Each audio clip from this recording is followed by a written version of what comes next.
Qui sont les talibans? Ils sont nés au début des années 1990 dans les ruines de la guerre contre l'ex-Union soviétique. Ils sont composés en partie de moudjahidines, c'est-à-dire les soldats du djihad qui combattaient contre l'occupant soviétique, mais aussi d'Afghans exilés au Pakistan pendant cette guerre et formés dans des écoles coraniques, d'où leur nom, talibans, c'est-à-dire étudiants. Après le départ des troupes soviétiques, les différents groupes de moudjahidines se battent dans le cadre d'une guerre civile.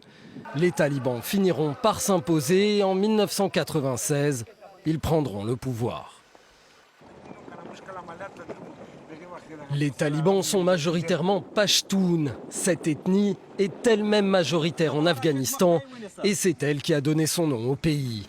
Les Pashtuns sont musulmans sunnites, ils vivent dans le sud et l'est de l'Afghanistan, mais aussi au Pakistan, d'où les allers-retours des talibans de part et d'autre de la frontière.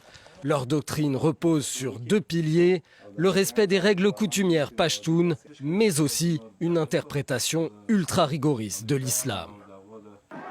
Ils imposent aux hommes le port de la barbe longue et celui de la burqa aux femmes. Les talibans revendiquent depuis l'origine apporter sécurité et lutte contre la corruption, mais une fois au pouvoir, ils pratiquent une justice expéditive dont les femmes qui n'ont plus aucun droit sont les premières victimes.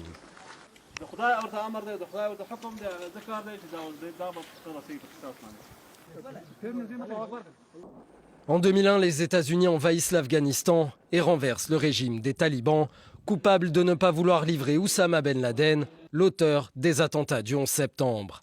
Mais pendant les 20 années suivantes, les talibans survivent et mènent une guérilla financée par la culture du pavot et les taxes prélevées sur les habitants. Ils multiplient les attentats et deviennent des interlocuteurs politiques, le mollah Baradar servant de figure à l'étranger, Hibatullah Akhundzada prenant le commandement du mouvement. Le nouvel État afghan ne survivra pas au départ des dernières troupes américaines.